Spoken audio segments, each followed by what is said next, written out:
கோவையை யார் யாரோ அவங்களோட கோட்டைன்னு இன்னைக்கு சொல்லிட்டு இருக்காங்க.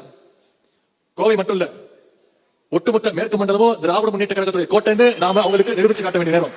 சுகுணாபுரம் பழனிசாமி வேலுமணி, கோயம்புத்தூர் எப்பவுமே அவரோட கோட்டை தான். நான் ஏன் அப்படி சொல்றேன்னு பாக்குறீங்களா? புரட்சி தலைவர் எம்ஜிஆர் அவர்களோட தீவிர ரசிகர் தான் நம்ம எஸ்பி வேலுமணி அவர்கள். அதிமுகவோட களப்பணியில தீவிரமா வேலை செஞ்சு குனியமுத்தூர் எம்ஜிஆர் நகரமன்ற துணைத் தலைவர்னு தன்னோட அரசியல் பயணத்தை அடுத்தடுத்த கட்டத்துக்கு எடுத்துட்டு போயிருக்காரு. முதல் முறையா 2001 நடந்த உள்ளாட்சி தேர்தல்ல அதிமுக சார்பில் குனியமுத்தூர் நகராட்சி தலைவர் பதவிக்கு போட்டியிட்ட வேலுமணி அவர்கள் வெற்றியும் பெறாரு. 2006 நடந்த சட்டமன்ற தேர்தல்ல அதிமுக சார்பில் பேரூர் தொகுதியில போட்டியிட்டு ஆப்போசிட்டா நின்ன வேட்பாளரை விட 14,235 வாக்குகள் அதிகமா பெற்று வெற்றியும் அடைகிறாரு. 2011 நடந்த சட்டமன்ற தேர்தலில் தொண்டாமுத்தூர் தொகுதியில அதிமுக சார்பில் போட்டியிட்டு மாபெரும் வெற்றியும் அடைகிறாரு.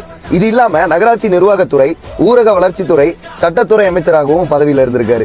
எஸ்பி வேலுமணி அவர்களோட அரசியல் செயல்பாட்டை பார்த்த புரட்சி தலைவி அம்மா அவர்கள் 2016 மீண்டும் தொண்டாமுத்தூர் தொகுதியில போட்டியிட வாய்ப்பு கொடுக்கறாங்க. கொடுத்த வாய்ப்பை சரியா பயன்படுத்தி கோவையில மீண்டும் அதிமுக கொடியை பறக்க விட்டவர் தான் எஸ்பி வேலுமணி அவர்கள். 2021 அதிமுக பாஜக கூட்டணிக்குள்ள நிறைய அவதூறுகளை பரப்புனாங்க திமுக காரங்க. இன்றைய முதலமைச்சரா இருக்கக்கூடிய ஸ்டாலின் அவர்கள் அதிமுக போட்டியிடும் அனைத்து தொகுதியிலையும் டெபாசிட் இழப்பாங்கன்னு சொல்லிட்டு இருந்தாரு.